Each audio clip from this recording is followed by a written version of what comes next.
you were truly excited about footwear manufacturing innovations. We know that this industry may not be as dynamic as fintech or insurtech, but trust me, it's not lagging behind. A lot is happening in the footwear industry, and customizations is one of them.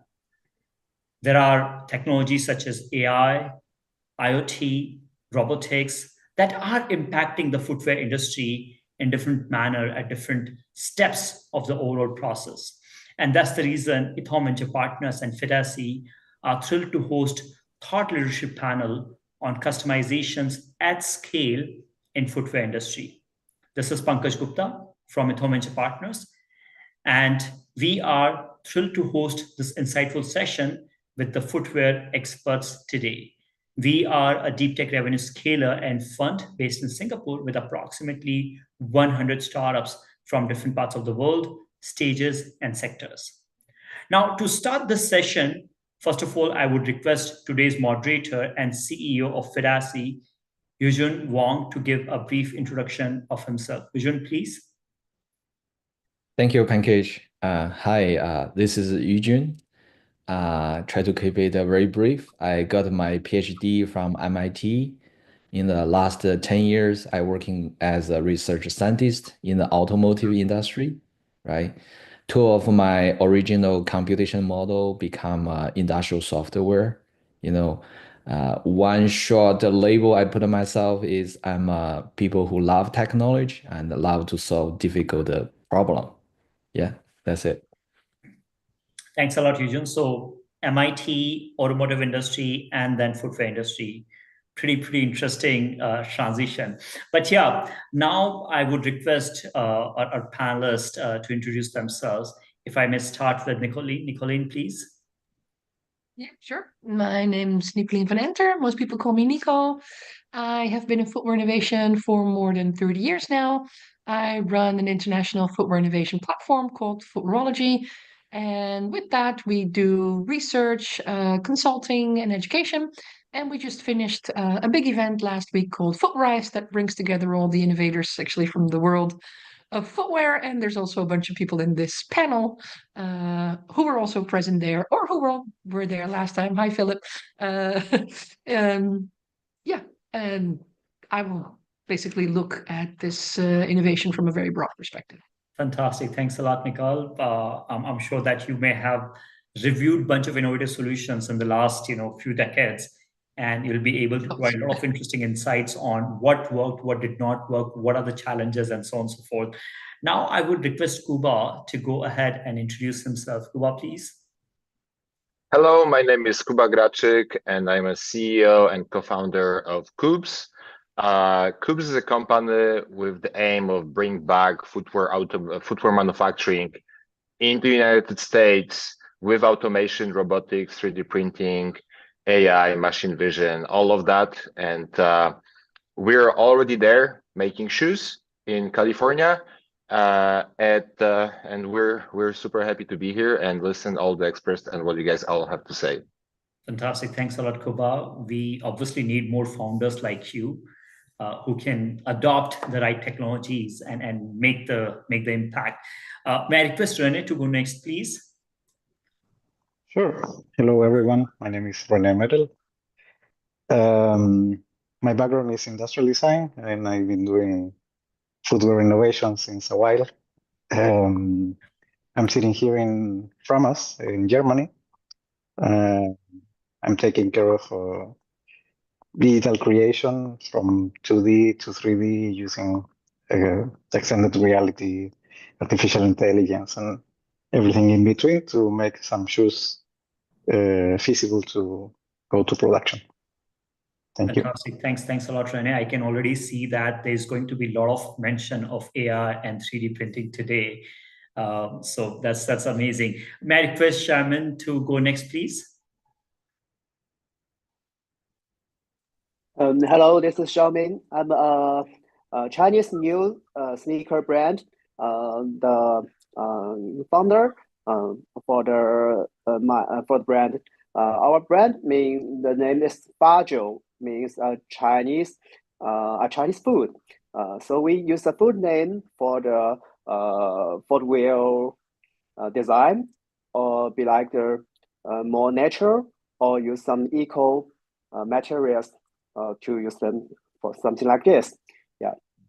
Thank you. Thanks a lot, Xiao Min. Very interesting name, and I can sense that you are extremely excited, motivated about the footwear industry, and that's why you are doing this at 11 p.m. China time. So thanks a lot for being with us today. Ben, please. Yeah, so we're building a brand. It's called Scintillate to give ultimately content creators their own shoes in a similar manner to what athletes have had. And we're initially beginning with a shoe that, I mean, to my knowledge, is one of the first, if not the first, commercially available AI designed shoes. So the shoe, the patterns of it were made with AI. The actual shape was generated with AI. It's supposed to be like a yacht and a spaceship combined. And that design is something that, you know, took us probably about a month and a half, if even that time to even get done. So the typical industry timeframe has been, I think, about 18 months to get a new product out. We're actually able to get a new product out in about 2 months with 3D printing as well, doing that. And we're using we have a great partner with this, Zellerfeld. I don't know here who's familiar with Zellerfeld, but they just came off of an incredible success with Nike. They did a 1,000 pair, you know, Air Max 1000 limited edition auction only shoe. They were actually printing the shoes on the spot at ComplexCon. So we're fortunate to have a partner like that, and we're trying to bring this out in hopefully the next couple of weeks. We've got some great partners with us too. The founder of Reebok, who built Reebok to the biggest shoe brand in the world at a point, is on our board advising us. Joe Foster, who's a legend in the space, designed the Classic and the Club C models, as well as one of the sharks from the popular show Shark Tank, Kevin Harrington, who was behind the Celsius drink, which is now, I think, a $15 billion company. Fantastic. Thanks a lot, Ben. I think this is pretty fantastic, and good luck with the launch in the next 2 weeks or so. But hey, as our audience will be able to recognize, this is pretty global and diverse panel that we have today. Now, I know that Yujun has a huge responsibility to make sure that this panel is fun and engaging. And Yujun, I know you prepared some questions, so why don't we start with your questions and start getting feedback, insights from the panel. Yujun, please. Thank you, Pancake. Yeah, before we go to the pitch and the roasting section, I think we have some interesting question. You know, I may pick some panelists to lead to answer the question, but this is just a random order. I think everybody get a chance, so let's get started.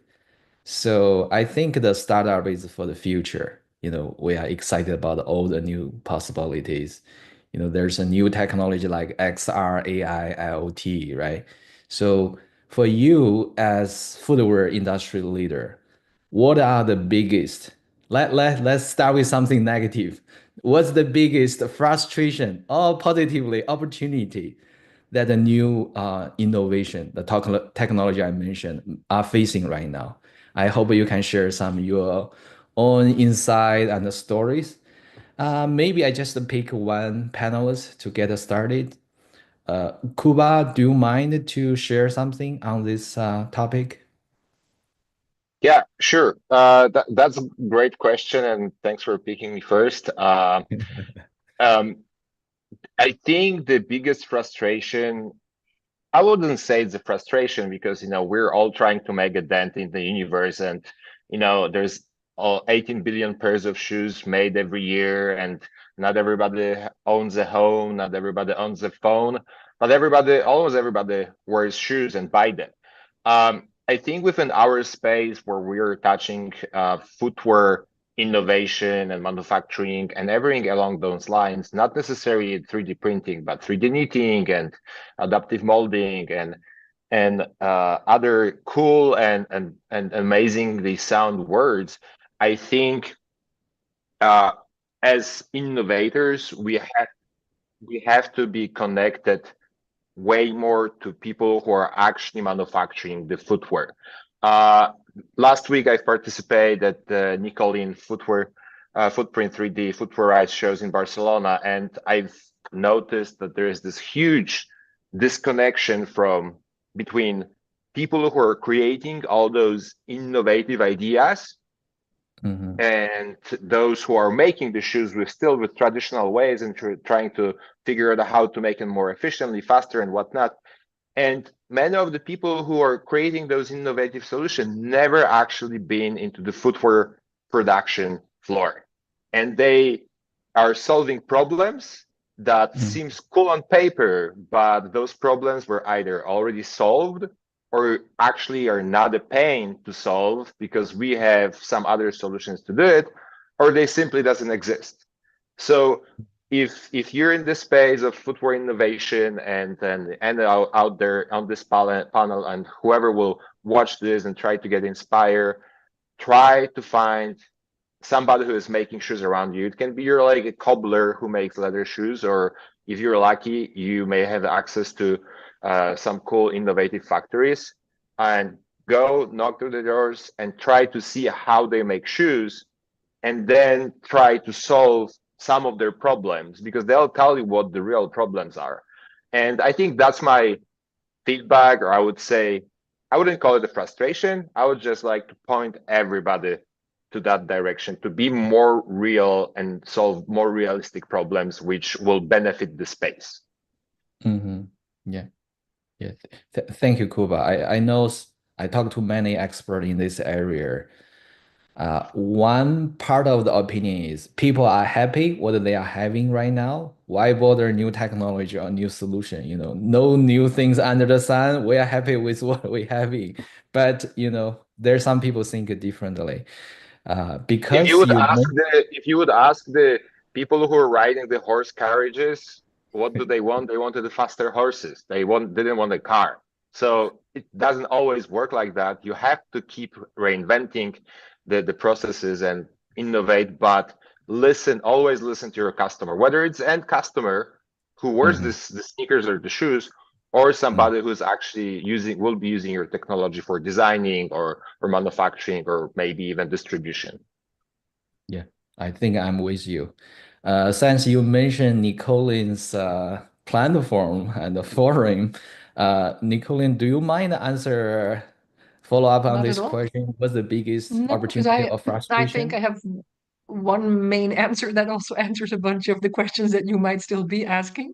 And I personally think that from the technology side, there's not all that many frustrations that I have. I think the main issue is that most people overlook that in order to make any type of customization work, you have to switch to an on-demand business model. And that hurdle seems to be way more difficult to overcome than the technology hurdle, right? So Ben just mentioned Zellerfeld, for instance. Indeed, we know them for a long time, already collaborate with them since the very beginning with Cornelius. And we even talked at the event about the issue that they, for instance, have presenting themselves as a manufacturing platform. And now suddenly they also have to become the retail platform to sell those shoes because there are no on-demand retail platforms. And like Ben was saying, then you have the introduction with a Nike. And then you could call it then my frustration that Nike does not embrace whatsoever any kind of on-demand business model. What people love about the collaboration with Nike is not so much, at least in our industry, is not so much that the shoe is super innovative or that as such printing is something new. No, it means that if a big company like Nike finally embraces a technology like this, then suddenly also investors are sitting up and it gives credibility. However, I then find it very disappointing, and that's no fault of Zellerfeld whatsoever, that they indeed then say we're going to order 1,000 pairs, sell on auction. That is simply one big marketing gimmick, in my opinion. I would have loved to see that they would actually look into a platform that would allow people to buy on demand. And this is the same case with other printed shoes that we see coming to the market. The Climacool ones from Adidas. Adidas have been doing, of course, with Carbon, the 40 for many years, and it's always been my frustration that it did not have any customization whatsoever, still doesn't. And why doesn't it have that? Because they are not able to work with an on-demand manufacturing system because their vested interest is in mass production coming from Asia. So it's my personal opinion that probably the big shifts in this industry are not going to come from those companies that have a vested interest in the status quo. Basically, they will dip their feet in it a little bit. But I'm really waiting for indeed the Kubas of this world, the Zellerfelds of this world, the Philips from Fused of this world to be able to get more investment, hopefully, because of collaborations like the Tellerveld and Nike one, to really also build that business model from scratch. And it doesn't mean that everything has to be one-on-one custom, but there is a serious difference between having to produce everything and keep it in stock. One of the things that is actually not so easy to do with printing. Most printing methods are a bit difficult for that. And, having to be able to do something on demand. That could be one-on-one or anything in between that is like smaller quantities that you would produce and sell, so that we also present overproduction. So that's maybe a bit long answer, but that would be my 2 cents on this. Thank you. Thank you. I think that's great. That's great. So anybody have comments on this topic? Yeah, sure, Ben. Yeah, I think that you made a lot of great points before. This is a space that scale is like so important to being a leader. And right now, like we haven't seen any 3D printing, to my knowledge, any 3D printing manufacturers be able to compete at scale with traditional factories. I think right now Zellerfeld's at something like 30,000 pairs a year, maybe 60,000 pairs a year possible. So, I mean, that's the only way that, I mean, you could really make something that's a global brand is through scale. I'm hoping that it gets there more, like you mentioned, the type of investment opportunities and how this Nike collaboration can lead to that. I think that that's great, the progress there. But we're actually going to embrace a fully on-demand model entirely through what we're building now. Our first shoe is this slide that I was talking about earlier. That's going to be just on demand, like the whole thing, and it's going to be scanned to your foot, so you're going to have a perfect fit. We're not even doing traditional sizing. Working with them on that. And it's a system that I think that a lot of people have just not been exposed to whatsoever. And I think part of the issue is like why, Nike did like a great collab. The product looks amazing, but auction only is something that just very few people can get their hands on. I tried myself, with the machine at the Complex event to win it. It wasn't that easy to win. And so this is a product that we're making that we're trying to scale as much as we possibly can within the constraints that we have currently, which I think is like a couple thousand pairs. But we can target a mass market audience with how we're going to market this in general. So we're at least doing, I think, the best we can within the constraints, but that's kind of what's needed to get this to a point of much bigger scale. But print on demand is something that a lot of brands as well that we've pitched on doing collaborations with and influencers that haven't had any opportunity to get into the footwear space because it's just so cost prohibitive that they're really excited about. I mean, you don't have to do the typical lasts or molds. I mean, that could be a 20,000 plus investment, the traditional route. And with 3D printing, I mean, these brands are like, wow, like we may have a real shot in the footwear space. None of the big 4 or 5 even given us a chance. And with 3D printing, we can get into this. So I think it's just about really clarifying the value adds to people. There's a lot of value adds to brands. Brands do limited collaborations all the time. Influencers are open to that too. And we need to work within the existing framework to then go and scale it further. Yeah. Thank you, Ben. Just a quick follow-up. For Zellerfield, they are making their own 3D printer, right? Are they? Yeah, they have their own 3D printer. They have a factory with a bunch of different 3D printers. They have their own process for doing it. I mean, it prints with a plastic, but it's like a soft plastic, and there's different. I mean, like the inside of the shoe is not just like a typical layer by layer by layer 3D printing setup. It's actually structured internally to be softer, and you can see on their website like how that's done. And I mean, we just got our prototype recently, put it on. It feels incredible. It feels like you're walking on a cloud. So they're definitely doing something right. Great. Thank you. Because the time we are moving to next topic, right? So, we do some survey about do you need a customization of footwear, and we get some positive answer, sometimes some very negative answer. I think most time we hear people saying, yes, I want a custom product. But the question is at what cost and what's the time, lead time to get that. So I would like to ask a question. Do you think customization is a big enough problem to solve, right? And what segment are the most keen to solve this? So we may start with René, if you don't mind. Sure. Well, I saw Kuba saying no, maybe yes. It's about the segments are not so easy to define, but if we talk about bespoke shoes, like made, custom made like for one single person. Obviously, digital way of scanning shoes is the way to go. And then you need to handle this data, digital data, to produce, sell, and ship this unique product to this unique user. If we are going to the other extreme, mass customization, it will be nice to have, but as Nico said, it's not that easy because production is meant to be by volume and not exactly by adjusting the needs to your fit. So in between, there are many options, but I don't see clearly the segments. I think it's a more mass customization could be optimized with some kind of user-based feedback. Hopefully, also the private data and all your biometrics are not shared with some other brands or some other customers. That's something also very important because now everyone can be scanned just in the public space, but we're talking about your feet. So that's a bit more sensitive because you will not be, most of us, we are not going barefoot all around. But when you have the foot scan, then it will be really useful to use a 3D printed shoe into this segment, let's say. Yeah, René, thank you. I think whether people need a customized shoe, right? Probably this is a big question mark, the biggest question of this time.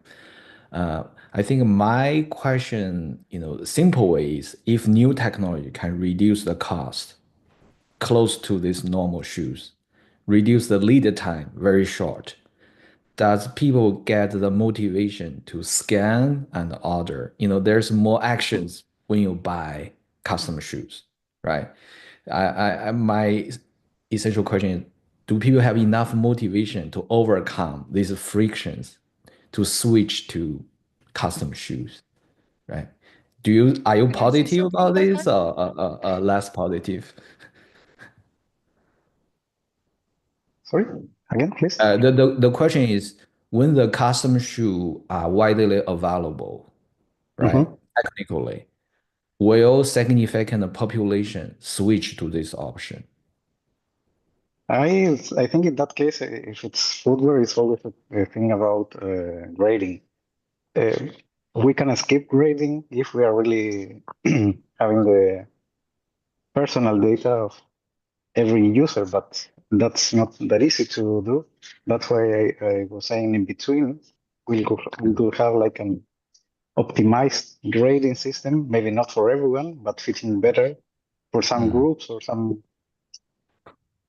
target audience. Not for everyone, but for some groups. I think that will be an option. I think Nico has something else. Yeah. Feel Yeah, free. I wanted to make a remark here because actually, to answer the question is not really rocket science, and I think I'm going to give Xiao Min some free advice here, because what I am always very much surprised by is that people don't seem to recognize that there is a very large group that needs the customization.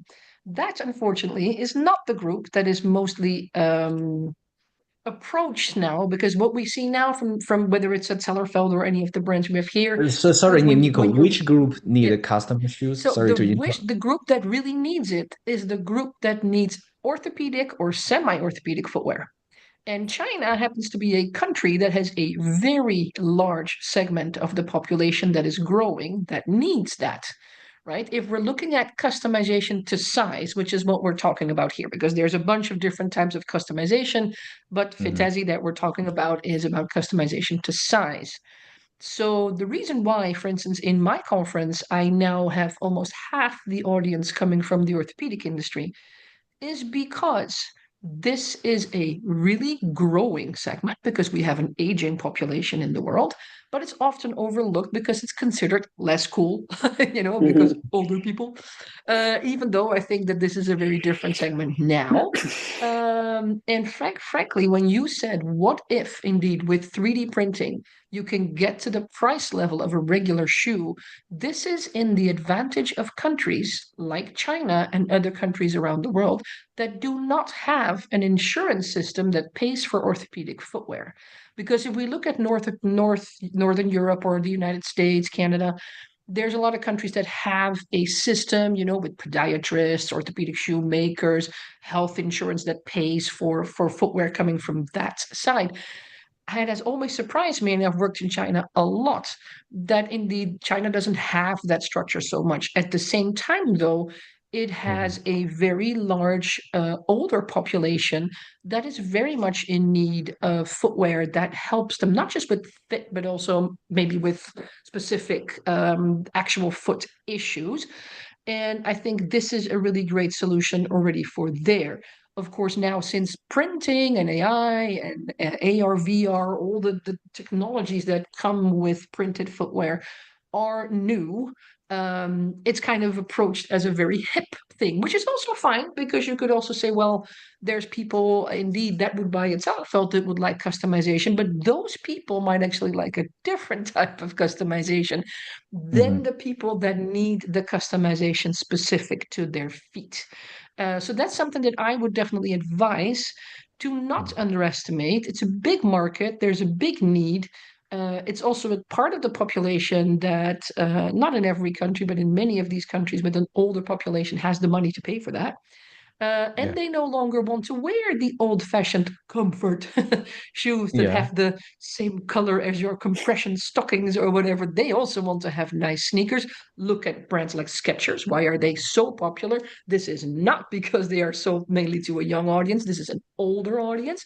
So that wants the comfort. And this is also a market that I think is important to not overlook. It's not the only market, but it's one of the most important segments in this field.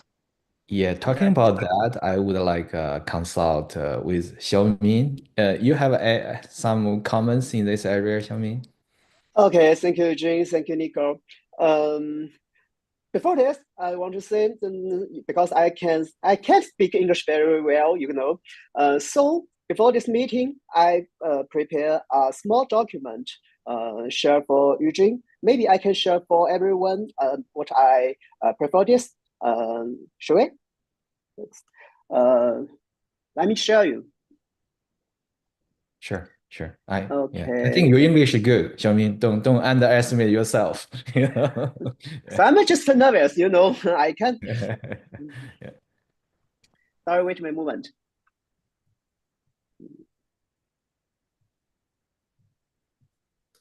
While Xiao Min is trying to share the document, probably others may jump in and share their insights on the customization requirements.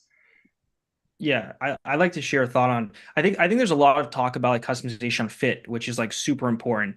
And there's definitely some great points in the audience there. But there's also customization and design. It's like a really important aspect of this. And that's like one piece we're trying to very much focus on, especially we're targeting a younger demographic of like the design that you can make with a 3D printed shoe versus a traditional shoe is very different. You can have, we've seen designers even put their own face on a shoe that's 3D printed inside of it. You can do the craziest things. And that stuff I don't feel like has really hit mainstream sneaker culture yet. And so we're really trying to actually make a design like that's where our patterns are designed by AI and they're very futuristic and they're inspired by movies like Blade Runner and Star Wars and things like that. And then that type of design is something that you look at other slides, you don't see anything even like it. And I think this is something that will push 3D printing much more towards the mainstream because you'll see that and you'll say that has to be a 3D printed shoe. I want more 3D print shoes. And then other things can come into play there. Thank you, Ben. Thank you. Xiao Min, I see you share the message through the chat window. You want to walk through us with the major points? Yeah. High level summary, yeah. Yeah. So I see this is very organized, right? And so I can't answer the Nico's question quickly. So I prepared a little bit of document for this. Maybe we can saw it before. We talk about it. Because I read the Xiaomi's post before, I believe for the growing customization, and Xiaomi looks this through the product development cycles, right? It starts with the design, the developed, then it's manufacture and the sales, then it's marketing, then it's post sales, right? So back to Nicoline's point, there's aging population in China. Actually, there's a very famous brand in China already targeting this market. No, which is a new brand, and so a growing brand.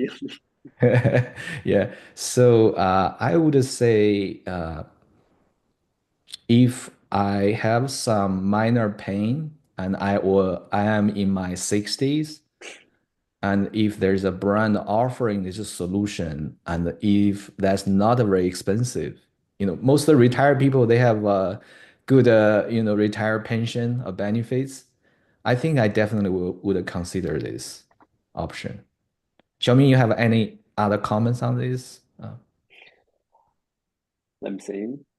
Maybe wait a moment. Yeah. I would say this is a great opportunity for your brand also, right? I know you are more fashion now, but if people need a comfort product, you may think about the opportunity here in the comfort, need. Okay. I think in Chinese, in China, we design the footwear for the people for sports or for the life use or something like this. Chinese the footstep is different for Europe people or USA people. Their foot size is more wide, or sometimes they like the comfortable shoes or something like this. I think we need more. They like different colors, different materials. They want to see it before they buy it. So maybe we use the VR or we use the AR or something like this. Can help them to use the shoes before they buy it. For the e-commerce, something for this. Yeah. Thank you, If I Xiaomi. I may pitch in on the, I would say, how we'll achieve the customization and what should we overcome. I started Cubes 2 years ago, and I was thinking that the thesis was that we'll create fully customized workflow from creating a 3D shoot out of the scan of the foot, and then add the personalization features what Ben is talking about. You can put the logo, name of your pet, and whatnot, and then we'll ship that. And being 2 years in the industry and actually talking to customers, Nike, Adidas, Uggs, Crocs, all of those folks, we did our due diligence on discussing what they really need and what they want, because at the end, they are driver force in the industry and they know the best what their customer wants. So we listen to them. And we shifted our focus from 80% mass customization on the design and then fit and comfort, and 20% of manufacturing focus. We shift 100% on scaling up the manufacturing capacity. Why? Because our thesis and thesis of the big brands and Nike's collaboration with Zellerfeld is perfect example validating this theory. Regular, like average Joe, don't need as a personalized footwear with personalized fit and comfort. The grading is good enough, and as René says, maybe there will be a little bit. The grading will be improved over time, divided by groups. People with wide feet with like different features on their feet, but But customization at scale, in my opinion, it's way further down the road than we think. It won't happen next week, next year, next 5 even years. And not because their technology is not there, the prices of the end product will be too high. No, everything this already is achievable in terms of those metrics. But simply because people don't want that. They want to, if they're buying Nike, they don't want to dictate themselves what they're buying into. They want to be part of a bigger group or like bigger collective thought, and they want to buy into that. At least that's the feedback of the brands. Top 10 big brands. We talked endlessly on what do they want, and that's their feedback on this subject. That's why we completely pivot out of that and switch to scaling up manufacturing. By the end of the next year, we'll have 5,000 printers in California doing footwear, just regular grading. Maybe we'll improve a little bit last for different brands, and a little bit what René said. We'll put more buckets, people with wide foot, people with narrow foot, and along those lines. But in terms of customization, I only see interest, and it's increasing interest, what Nicoline said, from the Kuba, orthopedic. I think I see your point. Sorry to interrupt you. I think your focus on manufacturing, just to make sure I understand, that is the manufacturing with the standard size, maybe different ways, bucket, right? Yes, 100%. Standard last, and very little non-customization. But we see increased interest in our technology, especially recently, especially after Barcelona trade shows with Nicoline and her audience. People are coming to us to develop this type of customization, fit and comfort features for those groups with orthopedic disorders. But that's the only avenue and only interest that we see. Yeah, we can come back to this topic after my pitch. I think I have a detailed study of the population. Who is the average Joe, and where is the 20% of people who need this? But we can come back talk later. Sorry, in terms of time, we needed to move on with topics. So the next one is, if AI extended reality, let's say 3D printing, all these technologies are available to unlock customization. What's the playbook of this? How we unlock these possibilities, right? So I may need one person to lead the discussion. Nicoline, do you mind get started? Sure. I don't mind. This is, all the topics that we are talking about now, we indeed talked extensively at Footwearize last time. So I'd be happy to see Xiao Min hopefully at our next event, also presenting his things. And same counts for Ben, by the way.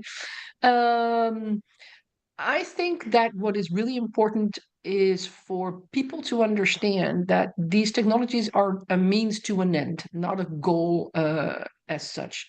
And also to understand that, similar to what Kuba was already saying, consumers are not designers. And that's a mistake that a lot of designers make in thinking. So I think in general, when we talk about customization, it's a very broad topic. Indeed, we have customization ranging from indeed anything that's related to size, fit, comfort. You have things that are related to the aesthetics of the shoe.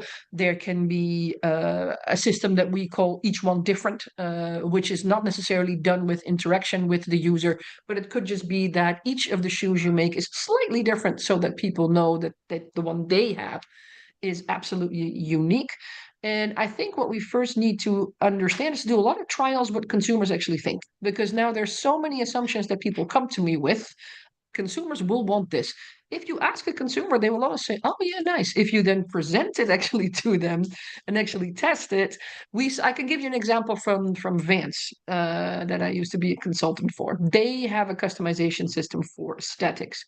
They indeed found out that as they started with that it became what Kuba mentioned. Oh, the main things people wanted was to have their mother, their boyfriend or girlfriend, or their pet on the shoe, which made everything really cheesy. So what they ended up doing was saying, okay, we're going to collaborate with an influencer, like in their case was for skateboarding, so a well-known skateboarder. And this person will curate a style within which people can do customization.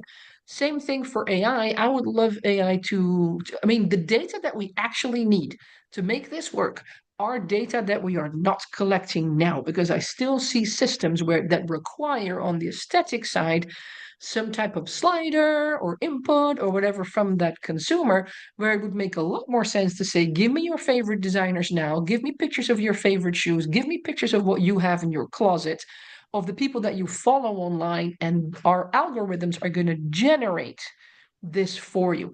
I keep giving the same example over and over, which was years ago that I did in a class. It was about Yeezy, in the glory days of Yeezy, that my question was indeed, would you prefer to customize your own Yeezy, or would you prefer for Ye to design them for you? And then most people were like, yeah, I mean, I would love to have Ye design them for me, but I cannot afford that.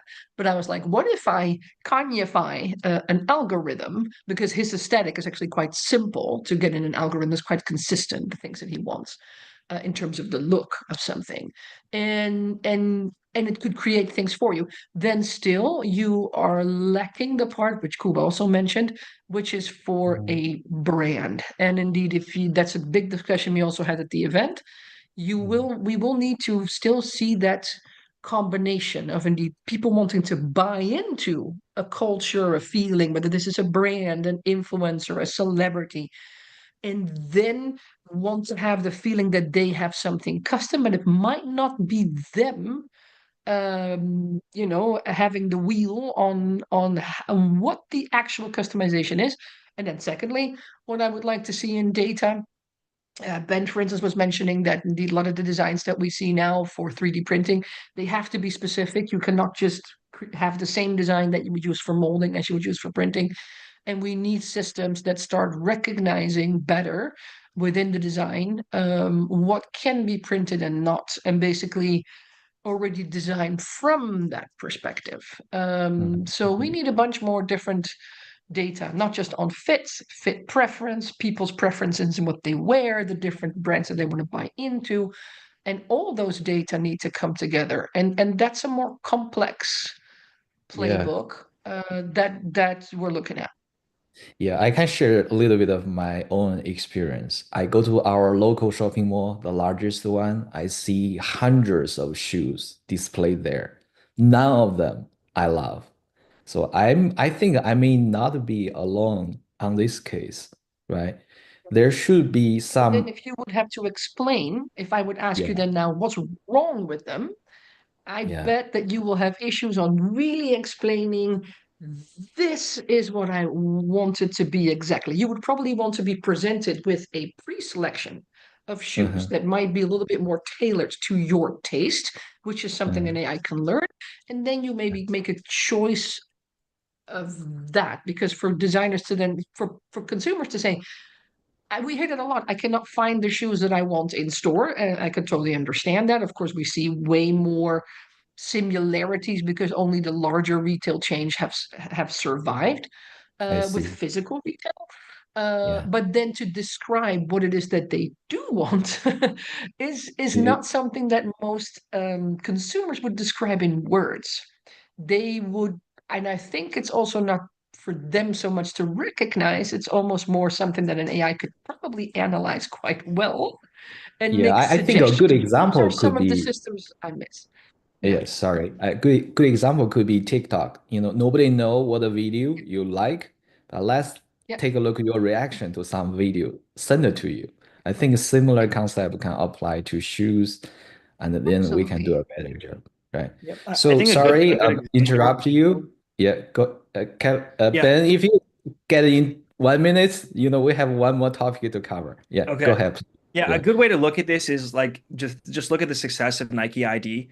That was Mm, that's probably the most forward-facing mass market custom system we have today. It's probably mm, still not as popular as the top 10 best-selling Nike shoes in the world. I think the mm. value out of 3D printing is the customization that you can provide, just that you can provide more like somewhat of a scale, that more of what you can design with 3D printing is different than traditional. So making something more unique with 3D printing and somewhat scaling that versus making a custom pair every single time is really the way to go. And I think that's the approach that we can learn from the Nike ID situation. Yeah. Can I give a really Thank you, quick Ben. remark on that?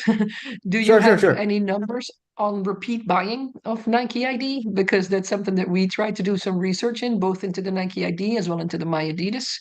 And whenever we spoke to people that had actually done Nike ID, it was usually a one-off. And you almost said it yourself. If this was really what everybody wanted, Nike ID has now been on the market for what, 15 years, if not more? Yeah. Then this would be the main way for us to design and buy footwear. And it's not. It's still successful enough to keep it going, but it has not taken over from the big selling shoe styles that are not custom at all. And I do think that's a lesson that we need to learn from. Yeah. Yeah. I think we have a very, ultimate topic for today is if you have a magic wand to change one thing in the industry, what that would be and why, right? I know this could be interesting. I just randomly choose one person, let's say Ben, if you wanted to lead the discussion, right? Yeah, I think the biggest problem, or just in general, regardless of 3D printing or not, has been the ability to enter into the footwear space from a side of making a product. It's been far too expensive for the average person to kind of get started in the footwear category via traditional methods. I mean, it could cost you maybe 50 grand at least to really get something going, 50 grand US dollars. And if you go with the 3D printing route, it's much more affordable. It's potentially only a couple $1,000s. So I think that this is probably one of the biggest benefits of the 3D printing space. But now the issue is like actually really scaling this out to people. And because now we have a more affordable way, but we don't necessarily have a scalable way that's more affordable. So I think that's the problem we have to solve. It's like, how can we make something that a lot more people can bring their creativity to the footwear space, can create products, can be innovative. We can bring brands that have great followings and audiences, and enable them to make their own shoes, as well as influencers that haven't had that opportunity on YouTube, TikTok, Twitch, etc., that are very creative, that are selling tons of merch items, hats, shirts, shorts, hoodies, but never shoes across the board. But do that at a scale that we can scale to their audiences. And that's what I'm excited to see, all of us hopefully be able to accomplish. Thank Give you. me a Thank year, and I'll give you that. you. Looking forward to it. Yeah. So let's say, I'm not sure whether René want to share some of your insight on this topic. Yeah, sure. I have a magic wand. So no, it's about I will say how to use additive manufacturing, of course, for making the industry better. I mean, better not only in the product itself, but also how do we produce or how do we manufacture. And I was thinking about the last topic, but just maybe the TikTok idea is not so wrong to know better what people want. So have it in mind that maybe if you use TikTok in the right way, you could understand better your audience. Well, but yeah, this magic wand is it's not possible. But I think we are so lucky nowadays. All the technology we have, it's making this moving much faster. And I'm totally optimistic about what we will get. On my side, we are more into mass production, but going deeper into customization somehow, but not only for bespoke shoes, but for batches, so we can produce customized. Let's say in our case, we're more into the sport industry, so high performance. So some athletes could be completely benefit about this. On the other side, we have a group of people like with Down syndrome or dwarfism. So the proportion or the fit are completely different, and they could be really benefit with all this customization idea. Yeah. So it could be either people with pain or people who want a cool footwear, right? So people who they cannot find any right shoes in the stores because they have to buy kids shoes or because the proportion are really different, they will be really benefit by scanning their feet and being able to order some shoe that it's really fitting and it's made for them. Yeah. I think we still have 5 minutes. Feel free, share your insight if you want, have something on share. Yeah. Yeah, so, well, I mean, I completely agree with René, and also that is also completely in sync with my experience. So I worked as a consultant for Feats, the very first 3D printed footwear brand out of San Diego in 2014. This was indeed started by a couple who were not from footwear, simply because the female of the couple had indeed an issue where her foot shape, she did not have anything or any orthopedic issues, but she was not able to buy shoes that would fit her regularly. What we then noticed was that indeed the people that would come to the brand, and the same thing counted for a brand called Shoes of Prey, which was not printed but was a fully custom brand from Australia. Both of these brands I was a consultant for, and what you saw is that the main audience that they attracted are those people that are not serviced by the regular size range. So we had indeed people either very large feet, very small feet, wider foot proportions that did not fit. So I think that's an important one. On the last question, I still want to remark that I think that we are really quite far on technology. My one thing that I keep hammering in every lecture I give is retail, retail, retail, retail, retail, and business model. That part of the industry is completely lacking. And if we are expecting those platforms like Kuba's, for instance, to also have the function of being those retail platforms, that's going to be tough.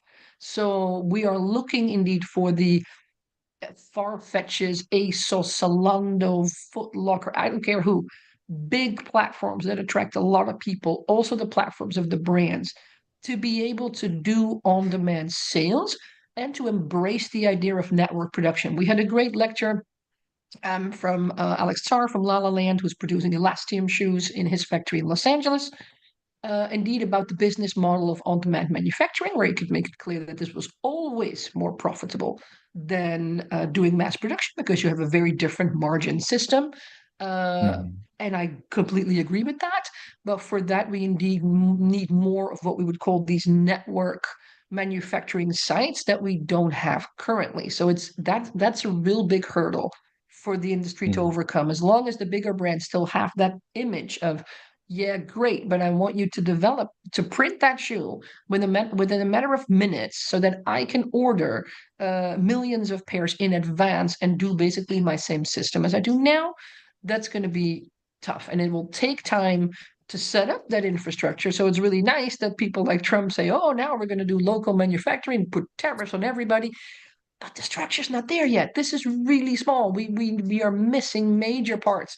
So that's also where, and anybody who's in this sphere who wants to do the on-demand manufacturing, I would really look early on for retail partners that want to do that scaling with them. Because otherwise you have everything lined up, same as Zellerfeld, perfect, great machines, material, design, fantastic. And then you find out that you will also have to be the platform for the retail. It's going to be tough because we all know Zellerfeld in the industry. Go ask the average consumer. They've never heard of it. Maybe now because of Nike, but still it's a very small number of people that understand that. And they also don't have access anywhere to see any 3D printed shoes in store.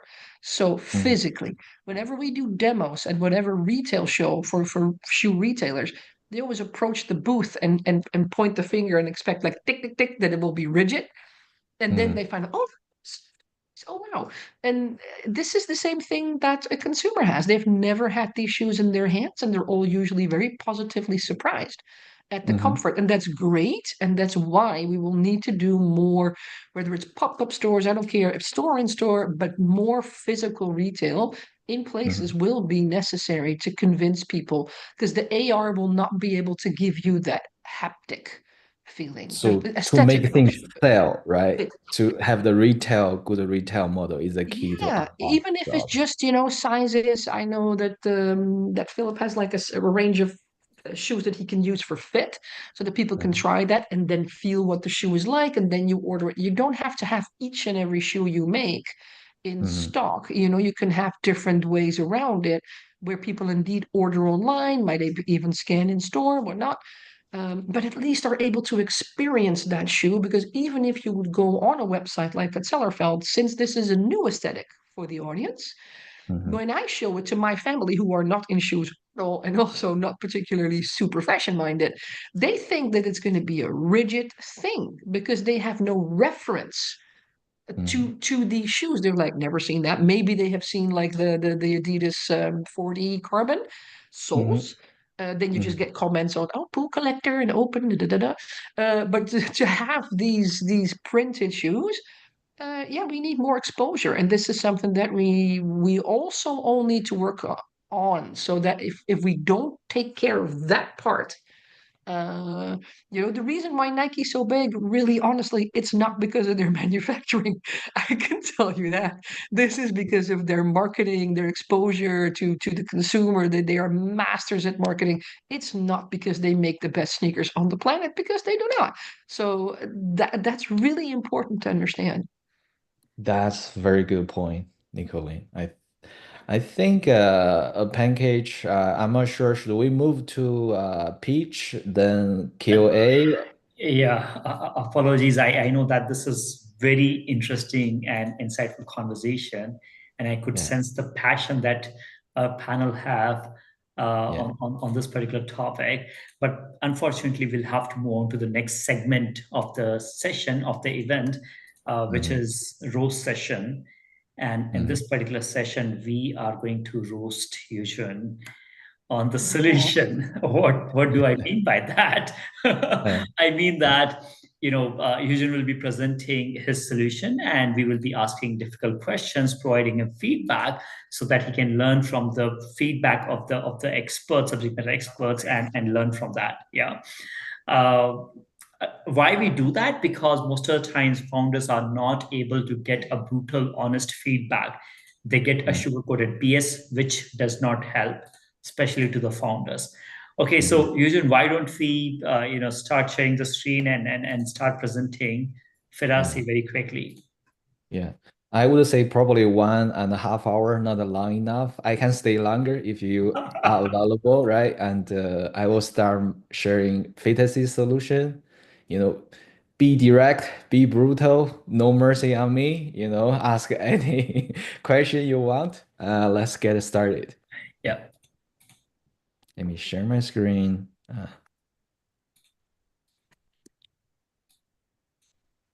Yep. Can you see my Presentation screen? mode here, please. Yeah. So I try to be very brief about this, and then we leave more time for Q&A. And I think what the Fitasy build is, shoe for you. We are building an AI-powered next-gen footwear platform. When a platform, when I come back to what does this platform mean, with a focus on personalization and customization, right? And let's start with the problem. How we see the problem. I know different people have very different view. Let's start with some surveys. This McKinsey did this personalization survey 2021. They find in general, 71% of consumer expect the personalization. This include everything, not just the footwear, right? If you look at the footwear industry, this is a 1.2 million food scan done by Volumental in Sweden. They published a paper in 2019, and they put the food length versus width into different category. At each length, you see the corresponding width is in a very wide range. Everybody is different, so their feet. And we are care about the people who have the top 5 or lower 5%, either the widest or the narrowest foot. We can call it outlier, neutral meaning. The current standard sizing system is not friendly to them. They have difficulty to find comfortable shoes. They either find the right length, but it doesn't fit in the waist, or if they find the right waist, the length doesn't fit. So how large is the population? Roughly speaking, based on this 1.2 million data, is about 20% of population suffer from the standard sizing. So this is one group of people. We call it a major silent minor group, right? People say the footwear industry is perfect, no complaint. We are capable of doing what we are doing, but we care about this 20% population. And if people switch to the existing bespoke shoes, this is one customer working with us, signing contract, paying us to do the work. If you look their custom shoes, this is 4,000 per pair. So sum up, so we see there's a strong need of personalization. We are not talking about the elder, aging population here. And there's no easy way to buy them online. That's the problem we are after right now, right? So how Fitasy solve the problem? I believe this is the key. I will spend a little bit more time here. Is we see mass customization is only possible if we solve these three problems: mobile vision, spatial AI-driven design, and 3D printing. What I mean by mobile vision, we develop patent technology to enable smartphone to be accurate 3D metrology device. We can form 3D food model at the accuracy of millimeter, right? I know many people can do this without any reference. And I know many people claim to this, our major concern here is about accuracy, whether you can repeatedly, robustly achieve this. Once you finish this step, then we follow up with an AI-driven custom shoe last design. You see the number step 1, 2, 3. It start with a role model, smoothing. Then we shaving, adding some space for the toe box. Eventually, we print out the interlock structure of the shoe last. This is by 3D printing. Allow you to remove last after the shoe is done. And we doing this way because it influence the customer, the 2B customer already signed contract and working with us. In addition to that, there's many small business, bespoke shoemaker in US particularly. They only can serve the local community. They asking us, we are, craftsmen. We don't know much about IT.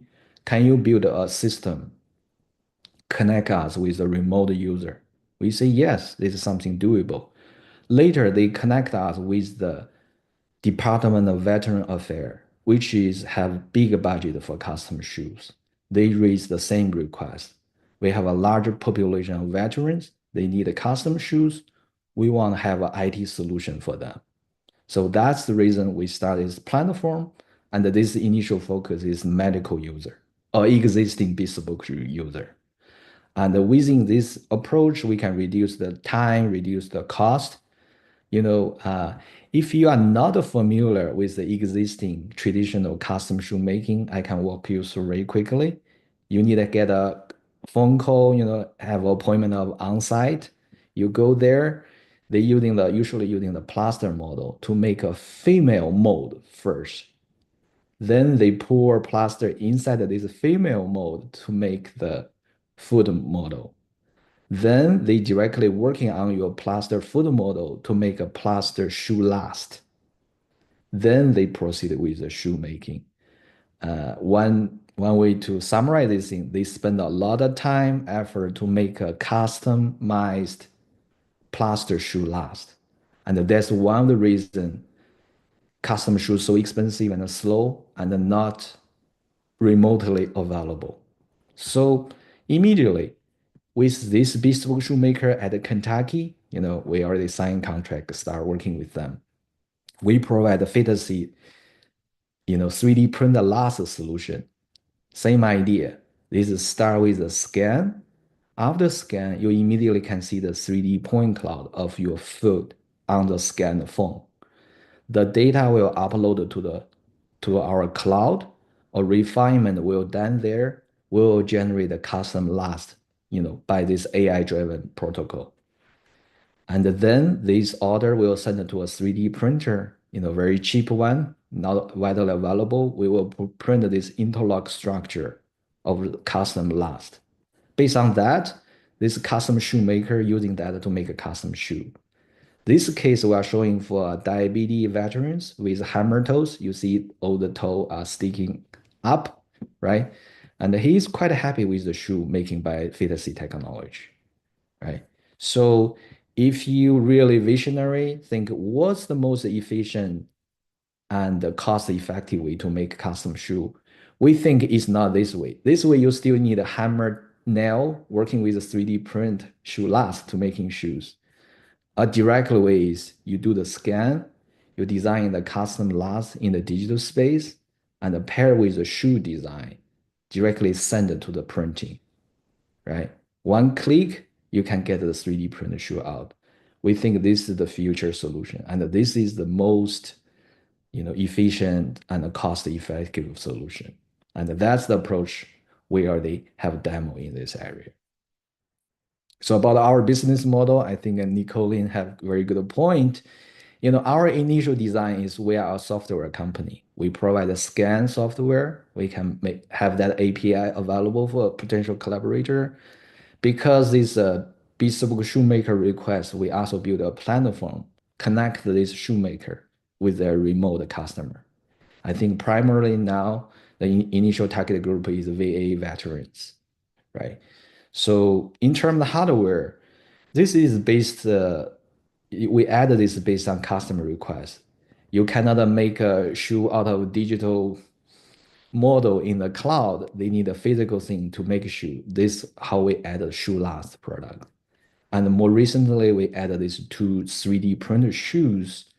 And we find that this thing could be a game changer in terms of lead time and in terms of cost, right? So about our market strategy, I would say medical necessity group, veterans, diabetes patient, orthopedic is our initial focus. Here, the market size only identify diabetes or diabetes veterans.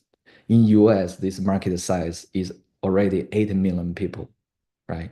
So for people saying this is a small market, I would say determine how you see this 640 million. If you think this is still small, I think this is already big enough for Fitasy at our current size, right? Later, we will move on sport, and also maybe in the later phase is the 3D printed shoes, right? So for the traction, we already have a 3 paid to be client, and we have 5 negotiation, very, very close to reach a deal. We have, patents to protect our phone scan, achieve millimeter accuracy. That's the big deal, for customization. Go-to-market partner, we have a world largest bespoke shoemaker, in Texas. Their major product is a cowboy boots as our partner. And we also have VA Medical Center. Indiana, where our company located, have this sport tech HQ, try to be the hub of the sport technology in US. Here, the NCAA headquarters is in Indianapolis. The National Institute of Fitness and Sport also in this. So this is the place this is the organization we are working with to get into the sport area. For the 3D printer, we are working with the Carbon and other, 3D printing company where they sign collaboration contract with them. About our team, myself is here, get my PhD from MIT. Justin is my classmate at MIT. Jan was my colleague, longtime colleague at the Cummins R&D Center. And Kevin is the person with a business background, is working on our marketing and commercialization. About our advisor, we have a Jimmy Tan who built a 2 shoe brand before as our advisor. It helps out a lot about the growth and business model. So in general, I think we have milestones to get our 3D printed shoe solution roll out and our software solution certified by VA. I think VA have 16 million veterans, have full insurance coverage. That's a bigger market actually. So build on this success, we think we can achieve 100K MRR by December 2025. So this is the only medical necessity group we are focusing right now, right? So given that, everybody have an opinion, and our opinion may be different with others. We are open to discuss that, right? So our way to see the footwear industry is Industry 4.0 already become reality in automotive, aerospace industry. I think it will become reality for footwear. The reason is the need of personalization is strong. The trend is clear. And the technology right now, if you look here, is become mature.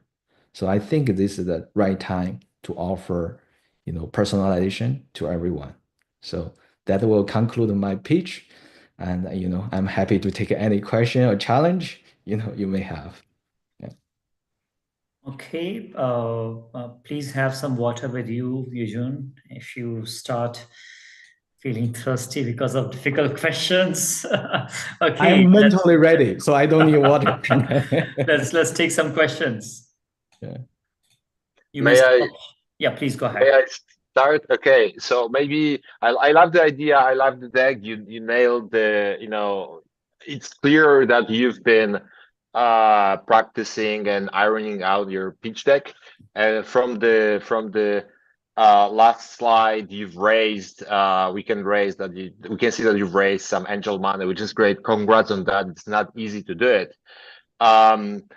And you're looking to raise $1.4 million. And between your last raise and now, it's been almost a year. And to me, there's a question, because the idea on paper is great. And you must have asked yourself a question: why I cannot raise this $1.4 million, and nobody wants to pitch in. And I believe that's maybe getting to the roasting. I believe your focus on this deck on tiny idea, which makes your company, great idea, but not venture-backed company. You have to see and look from the VC perspective at your business. If they want to have 1.5 x return and 2x return, they will put money on the treasury bank, US bonds. Over time, they'll get that. They're looking for 10x to 100x from your investment, especially at the pre-seed stage that you're right now. So what I would focus on is to think very, very, very bold and multiply that by 100. And of course, you have to fit in your business model, fit in numbers has to add up, and this has to make sense. You don't want to overinflate the expectations, and people will check you on numbers. But in my opinion, you sending the message that we're focusing on veterans, that's great. That's probably helping them, or like cowboy boots. But this is not a venture-backed idea, and I would change that. Okay. Thank you, Kuba. I mean, we always receive different comments from VC. I think one typical one is from what you just said. So that's a great point. Our approach used to be, we want to have a narrow area to build the critical mass, critical momentum, right? Then we will expand to the sport and also go to the mass market, right? But I think to be honest with you, that pitch, usually people only remember our first point. You will do VA market, right? They don't remember you will go to the sports or more larger market. I think that's a great point. We are thinking about that because we want to presenting our idea with a broad potential, but without losing focus on a specific problem with, people would like paying, sign contract with you.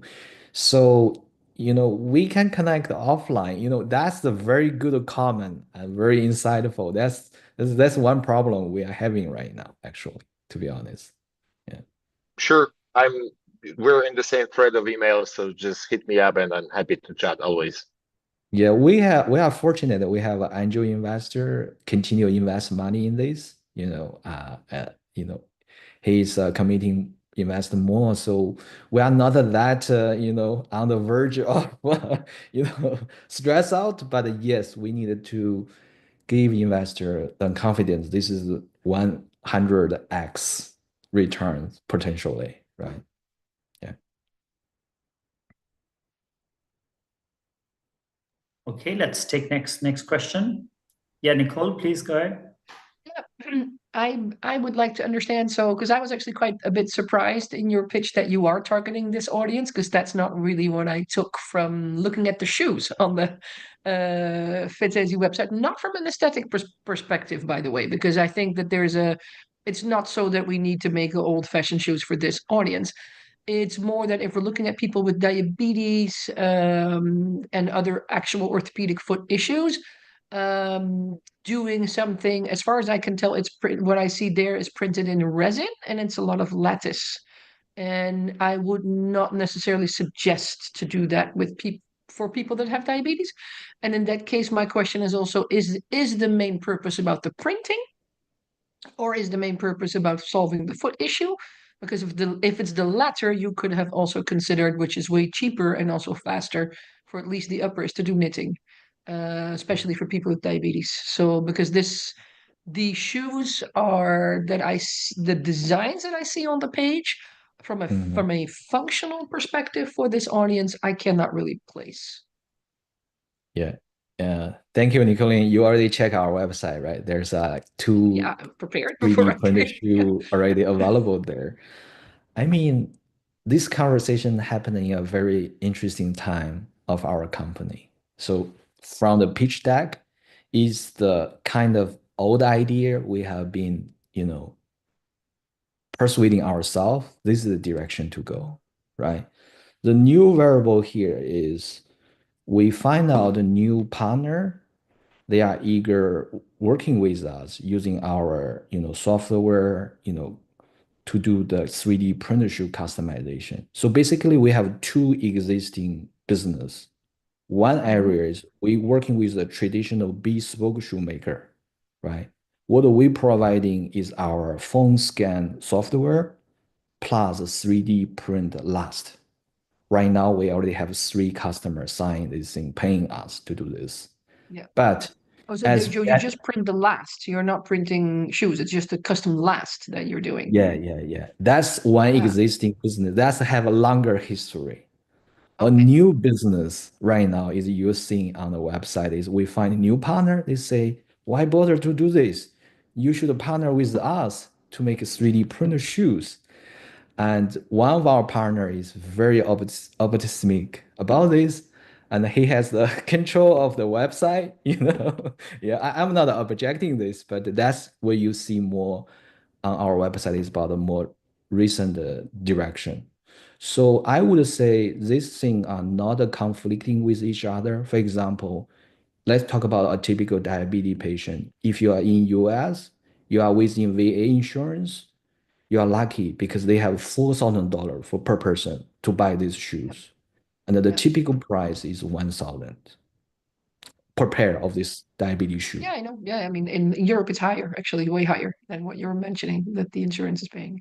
Oh, really? Right? Yeah. So the question about 11 is to 1,200 euros a pair insurance. And that's indeed mainly paid for the last, which is usually still made in wood with CNC. So your solution in that sense helps for that for sure. It would make a lot of sense. Yeah, so for the 3D printer shoe, we see if for people without the insurance or paying out of their pocket, $1,000 is too much. I think ideally that reduced to 200 or 300. That is that. So we are exploring using this 3D printing, maybe combined with some traditional means to provide a more cost effective. So we are not totally have a directly solution for 3D printing, but we are moving in that direction. So basically you can choose if you want a traditional bespoke shoemaker with our last solution, right? We are also exploring using the shoe printing solution, and we are open to the collaboration with the existing, independent bespoke shoemaker. If they like to this, we can license this technology to them to make this possible. Well, it doesn't necessarily have to be the individual, but the interesting thing might be also financially here is that that doesn't have to be so much the individual shoemaker. Within the orthopedic industry, you also have a lot of larger factories, many of whom were there actually in our event. So they are usually looking at these technologies from a perspective of how can I indeed do this in a mass customization format that allows me to customize what absolutely needs to be customized and to standardize what we can still standardize. And there also the technologies offer more options. Then now, and if it's specifically for people with diabetes, then of course the issue is that you need to make something that will not hurt the foot in any way. And that's where main challenge then is. But actually there's a lot of options, especially also on the knitting side. Or if you're looking at the printing side, it's possible, but I would suggest then a slightly different way of how you do it. So that's more about the comfort part. I think I understand your point. The diabetes patient skin is very fragile and they lose the sensing capability. The mesh, the lattice is not a good design directly contact with their skin, right? Yeah, so we not if it's on the inside. So it could be on the outside, but not so much on the inside of the shoe. Yeah, exactly. Yeah. Very different question to you on this. Yeah, please. Did you look at any fit preference? Because one of the things that I learned in my work in 3D printed footwear is that like half of the story is not just the measuring the foot and then knowing what fits or not. It's also understanding how people like their shoes to fit. And especially actually in a country like China, where it's common that you would take your shoes off at the door and then indeed maybe wear slippers in the house.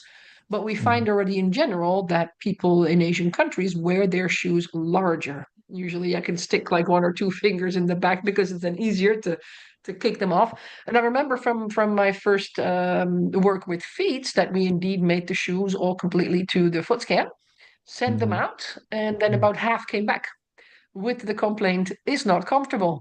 But all these complaints were different. So if you would then say, oh, maybe we made a miscalculation, too wide, too short, too narrow. No, everybody had a different, I like this to be tighter in the front. I like this to be looser in the back. I like this.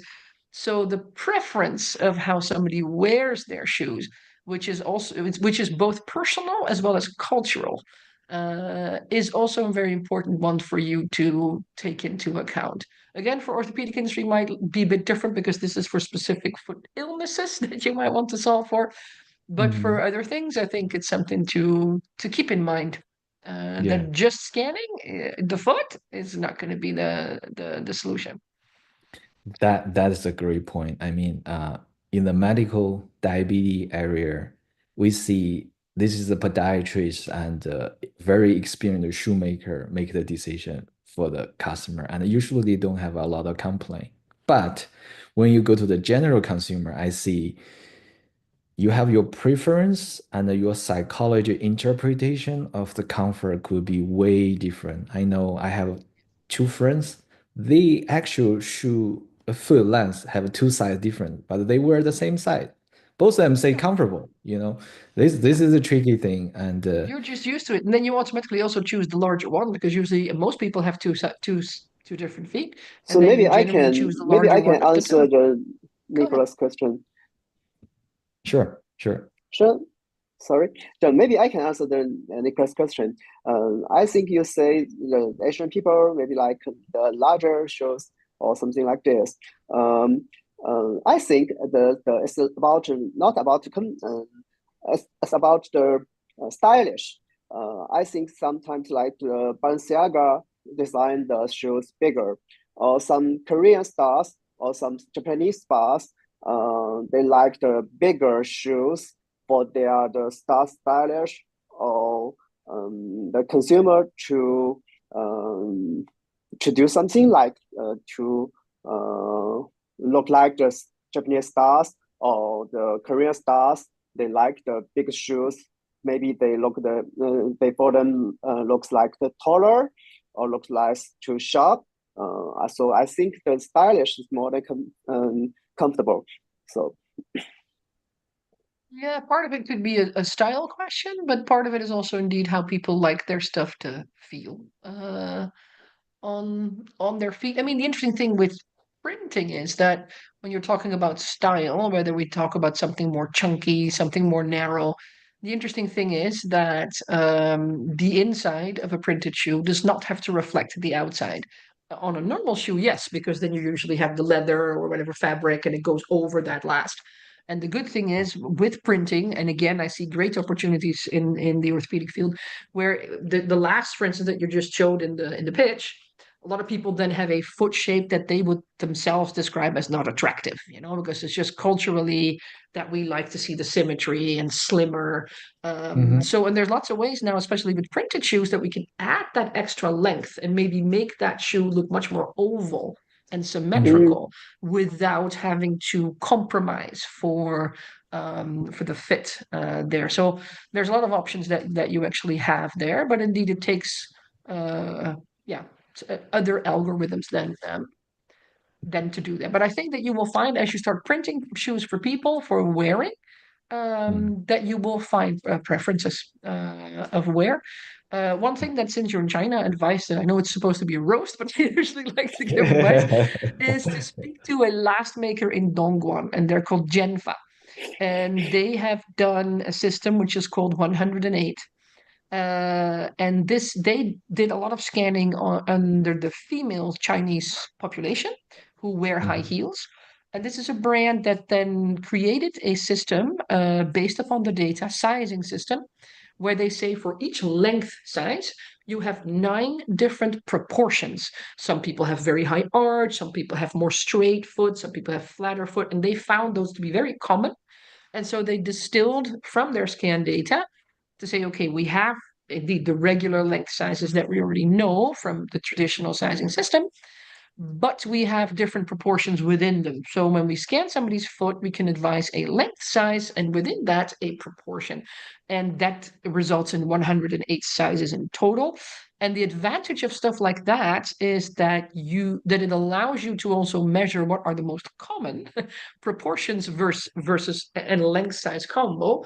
And that you could indeed, instead of doing everything one-on-one custom, that you could produce some stuff in advance, where you would say, okay, I have a much better sizing system. It doesn't need to be one-on-one custom, but the sizing system is based upon big data, understanding much better how people's feet are shaped. And so I can offer much better sizing and produce some stuff in advance so that I can still maybe deliver from stock and be a little bit faster without having to have everything, millions of pairs in stock. Oh, bye, Philip. Good Probably night. let's take a few more questions. Anybody, Kuba, Ben, or? I actually need to run to another meeting. I'm already late. So thanks, guys. And it was amazing chatting with you.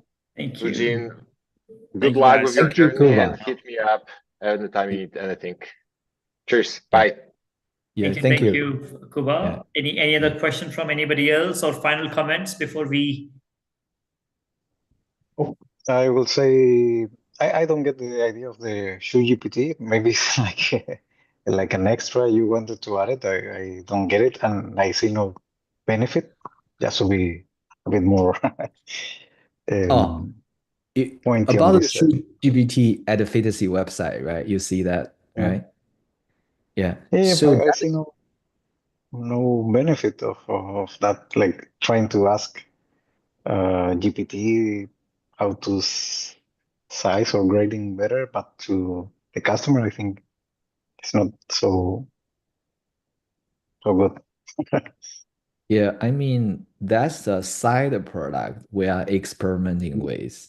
So the key idea is,